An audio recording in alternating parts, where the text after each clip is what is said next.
क्या आप मुझे आगे तक छोड़ देंगे? आप इतनी रात को यहाँ शमशान में क्या कर रही हैं? थोड़ा बहुत तो स्कैरी है भाई, देखो आराम से। कर रही थी। मतलब? वो सब आप छोड़ो, आप मुझे बता दो, आप मुझे आगे तक छोड़ दोगे या नहीं? हाँ हाँ ठीक है। मत छोड़ भाई, मत छोड़ मत छोड़। वैसे आपने बताया नहीं, आप यहाँ शमशान में क्या कर रहे थे? इंतजार। मगर किसका? मेरे पति का। अपने पति का?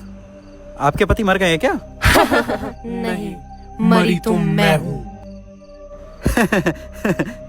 तुम मर गई हो? मजाक करने को मैं ही मिला था क्या, और कोई नहीं मिला? अच्छा तुम भूत हो ना? हाँ। अच्छा तो एक काम करो, गायब होके दिखाओ। किसने कहा कि भूत गायब होते हैं? होते हैं मैम, होते हैं। मंगल